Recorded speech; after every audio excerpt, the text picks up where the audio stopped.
There's a moment that happens quietly, almost invisibly. You're sitting across from someone you care about, and they're telling you about their pain. And without warning, without permission, you feel it too. Not as sympathy, not as concern, but as if their wound has opened inside your own chest. This is empathy. But not the kind we celebrate. Not the soft, manageable version where you understand someone's feelings from a comfortable distance. This is the kind that swallows you whole. Most people think empathy is always a gift, but for some of us it feels more like a curse, because when you can feel everything everyone around you feels, where does that leave space for you? It starts so innocently. Maybe you were the child who always knew when your mother was sad even when she smiled. Maybe you could sense tension in a room before anyone said a word. Maybe you learned early that other people's emotions were louder than your own, and at first it felt special. People called you sensitive, intuitive, wise beyond your years. They came to you with their problems because you always understood. You became the friend who listens, the partner who knows, the person everyone leans on. But somewhere along the way, something shifted. The weight of everyone else's pain started to accumulate in your body. You began carrying sorrows that weren't yours, anxieties that didn't belong to you, fears you never chose. This is what psychologists call emotional contagion taken to its extreme. It's when your nervous system becomes so attuned to others that it stops distinguishing between their feelings and yours.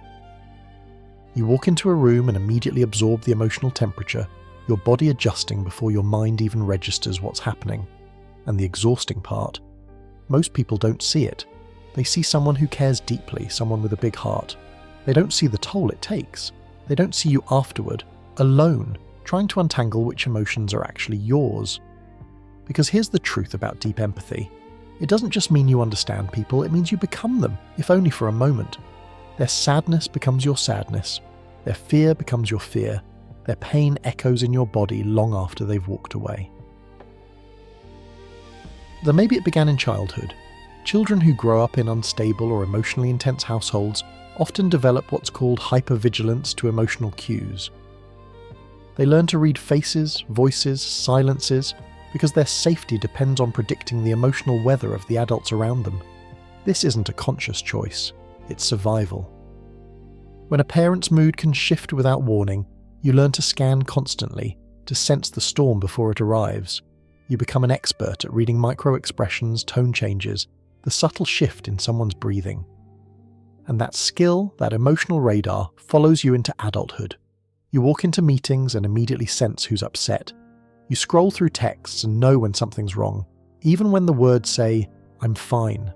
You feel the undercurrents that others miss entirely. At first, this feels like a superpower. You connect with people deeply. You offer comfort that lands exactly where it's needed. You build relationships that feel profound because you truly see people, often more clearly than they see themselves. But empathy without boundaries is like breathing everyone else's air. Eventually you suffocate. Because while you're busy feeling everyone else's feelings, your own get buried, ignored, pushed aside as less important. Psychologists have identified something called empathic distress.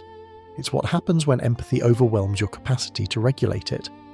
Instead of feeling compassion that motivates helpful action, you feel consumed by the other person's pain. Their suffering becomes yours, and you lose the ability to step back. Studies show that people with high empathy are at significantly greater risk for anxiety, depression, and burnout. Not because they care too much, but because they absorb too much. Their nervous systems are constantly activated by other people's stress, creating a chronic state of emotional emergency. And here's what makes it so insidious. Society rewards this kind of empathy. We praise people who are always available, always understanding, always putting others first. We call them selfless, compassionate, good. But behind closed doors, those same people are often falling apart. They're experiencing panic attacks triggered by someone else's crisis. They're losing sleep over problems that aren't theirs to solve.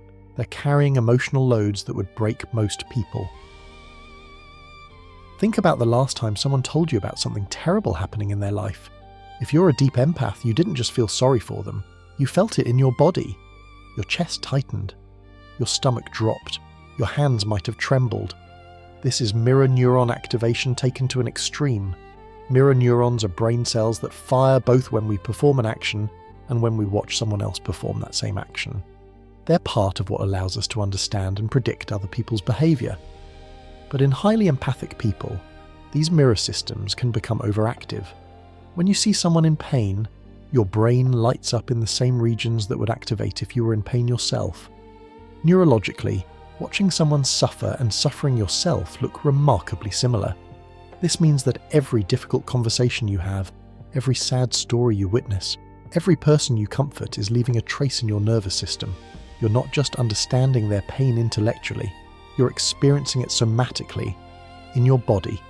And unlike your own pain, which you can process and eventually release, other people's pain is harder to metabolize. It doesn't have the same narrative closure. It doesn't follow your own emotional arc. It arrives, settles in your body, and often stays there, unresolved. Over time, this accumulation becomes chronic stress.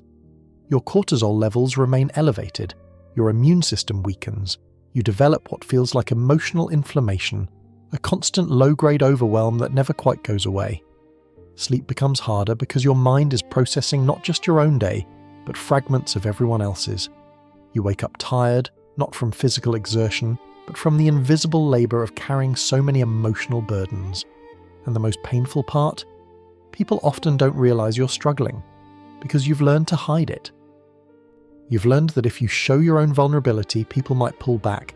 They might think you're not strong enough to hold their pain anymore, so you stay silent, you smile and say you're fine, and you continue to absorb and absorb until one day you realise you can't remember the last time you felt truly light.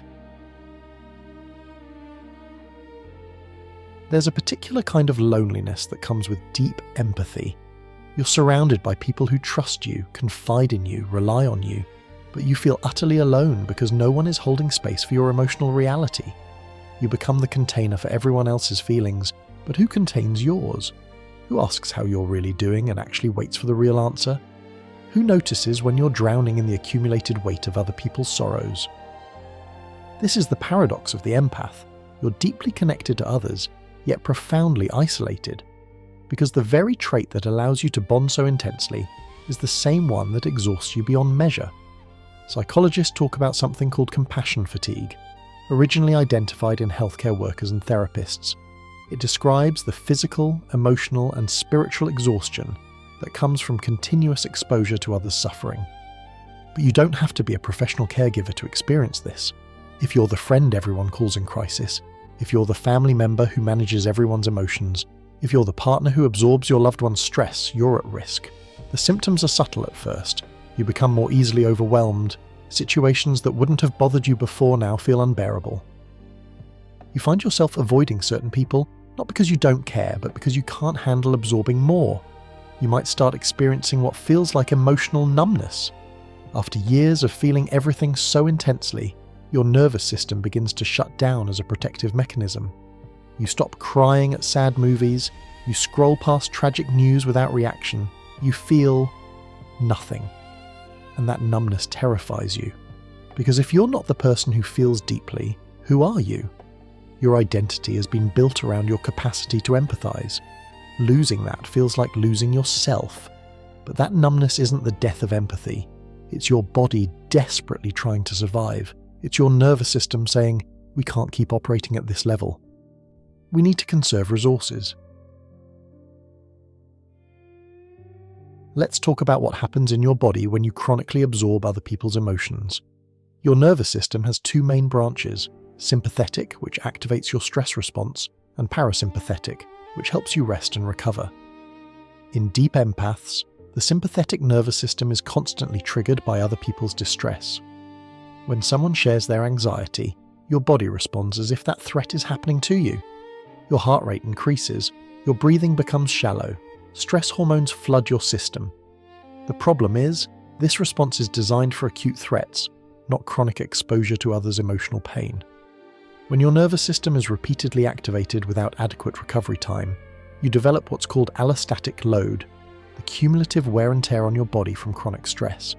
Research shows this manifests in very real physical symptoms: chronic headaches, digestive issues, muscle tension that never quite releases, fatigue that sleep doesn't fix.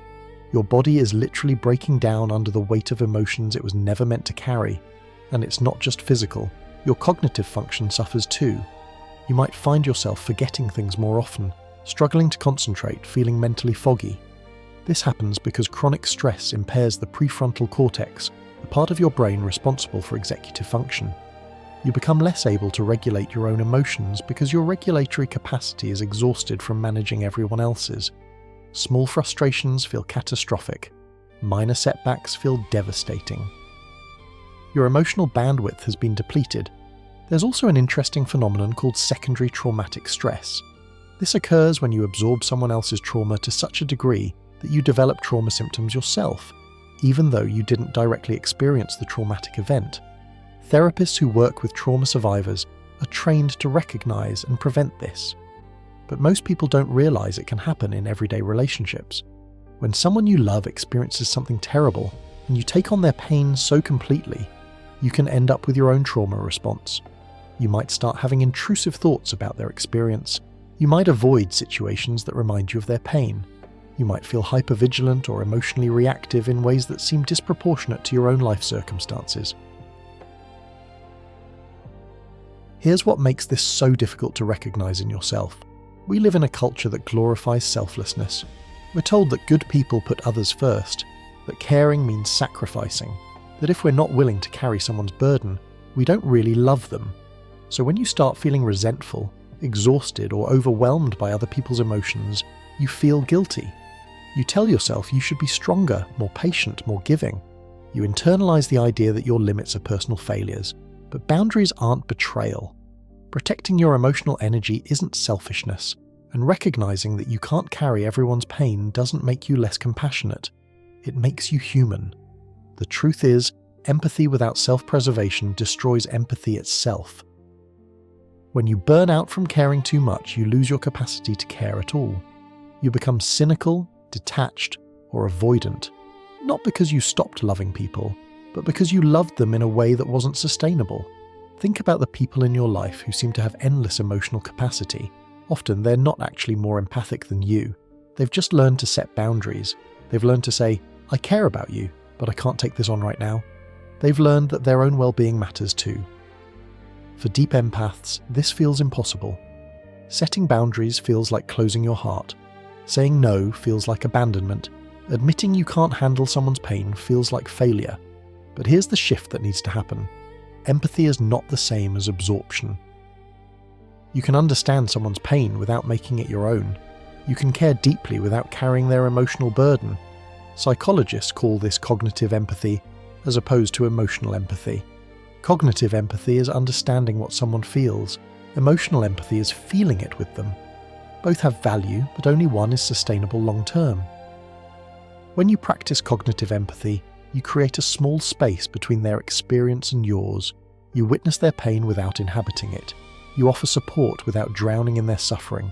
You remain present without losing yourself. Let's get practical for a moment, because understanding the problem intellectually doesn't automatically solve it. If you're someone who absorbs everything, how do you actually protect yourself while remaining the caring person you are? First, you need to start recognizing when you're carrying someone else's emotions. This sounds simple, but it requires awareness. After an intense conversation, pause and ask yourself, what am I feeling right now? Is this my emotion, or did I absorb it from them? Often, you'll notice that the feeling doesn't quite fit. It's anxiety about a situation that isn't happening to you. It's sadness about a loss you didn't experience. It's anger at someone you've never met. These are clues that you've taken on something that isn't yours. Once you recognize it, the next step is to consciously release it.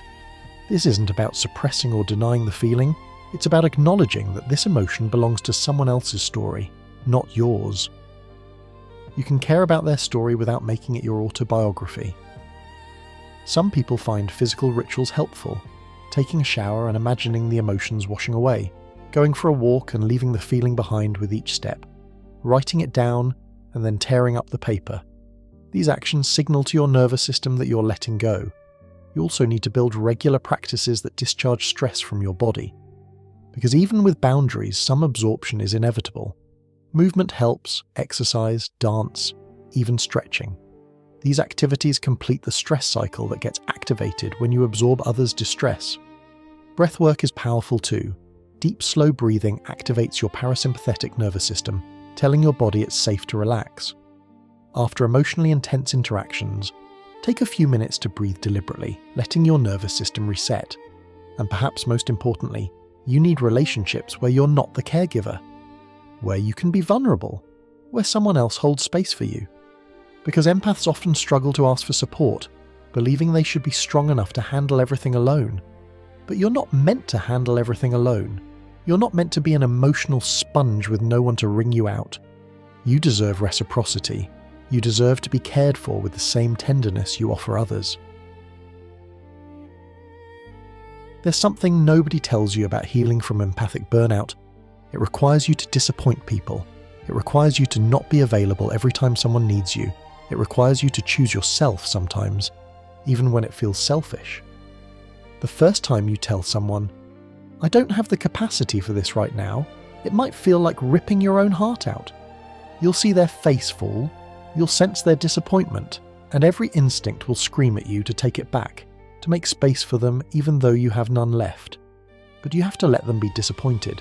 You have to trust that they'll survive without you solving their problem. You have to believe that protecting your peace is not the same as abandoning someone you love. This is where empaths often get stuck. They know intellectually that boundaries are important, but emotionally, setting boundaries feels like inflicting pain. And when you can feel other people's pain so acutely, causing it, even necessary pain, feels unbearable. So you continue to say yes when you mean no. You continue to be available when you need rest. You continue to carry what isn't yours until you collapse under the weight of it all. But here's what happens when you finally learn to set boundaries. Initially, some people pull back. Those who were in relationship with you primarily because you met their emotional needs might drift away. And yes, that hurts. But something else happens too. The people who genuinely care about you, the ones who see you as more than an emotional support system, they respect your boundaries, they appreciate your honesty, they start showing up for you in return. And you discover that relationships built on mutual care feel completely different from relationships where you're always the giver. There's an ease to them, a balance. You don't end conversations feeling depleted. You feel energized, held, seen. You also start to notice your own needs again. When you're not constantly tuned into everyone else's emotional frequency, you can finally hear your own signal. You remember what you actually want, what you actually feel, who you actually are beneath all those layers of absorption. This is the paradox of boundaries for empaths. You fear that protecting yourself will make you less connected. But the opposite is true. When you stop absorbing everything, you can actually be more present, more genuinely engaged, more truly compassionate. Here's something beautiful that can emerge when you learn to channel empathy wisely. When you stop absorbing everything indiscriminately, you can actually be more helpful. You can offer clarity instead of drowning alongside someone. Think of it this way. If someone is caught in a current, you don't help them by jumping in and getting swept away too. You help by standing on solid ground and throwing them a rope. That solid ground is your boundaries. That rope is your compassionate presence. When you're not overwhelmed by their emotions, you can see their situation more clearly. You can ask better questions. You can offer perspective they might miss. You can be the steady presence they need, rather than another person flailing in the chaos. This is what therapists train to do. They feel empathy for their clients, but they don't absorb their clients' trauma. They maintain what's called therapeutic distance, a space that allows them to be fully present without taking on the pain. You can do this in your own relationships, not because you care less, but because you understand that losing yourself doesn't serve anyone. Your well-being is not a luxury. It's the foundation from which all your care flows.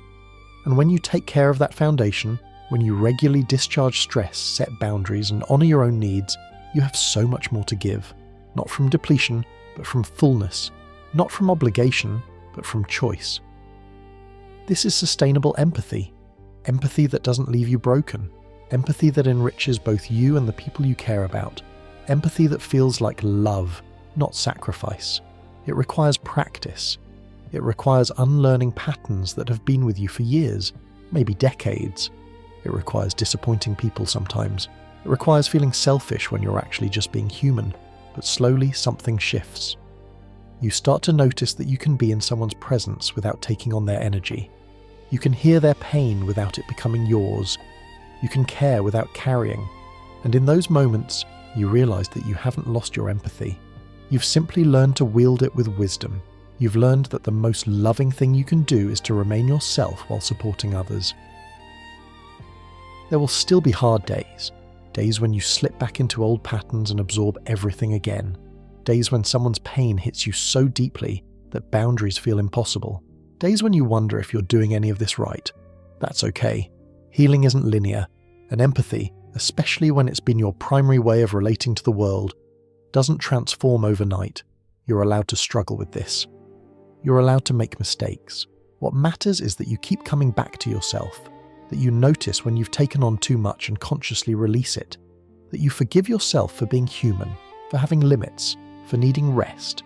Because here's the final truth about empathy. It's not about how much you can take on. It's about how present you can be while still preserving yourself. It's about loving others without abandoning yourself in the process. You don't have to feel everything to be compassionate. You don't have to carry everyone's burden to be good. You don't have to destroy yourself to prove you care. Your empathy is a gift, but it's only truly a gift when it doesn't cost you everything. When it comes from a place of wholeness, not wounding. When it's offered freely, not extracted under duress. So if you're reading this and recognizing yourself, if you're exhausted from absorbing everyone's pain, if you've forgotten what it feels like to be light, please hear this. You're allowed to put yourself first sometimes. You're allowed to protect your peace. You're allowed to say, I care about you, but I can't take this on right now. You're allowed to be a human being with limits, not a bottomless well of empathy. You're allowed to step back, to breathe, to let others handle their own emotions while you tend to yours. And maybe, just maybe, when you do that, you'll discover something surprising. That the people who truly love you don't need you to absorb their pain to know you care. They just need you to be there, whole and present, standing on your own solid ground. That's enough. You're enough. Even when you're not taking on the weight of the world, even when you're just being you, protected and whole, with boundaries that keep you safe. You've spent so long being everyone else's sanctuary. Maybe it's time to become your own.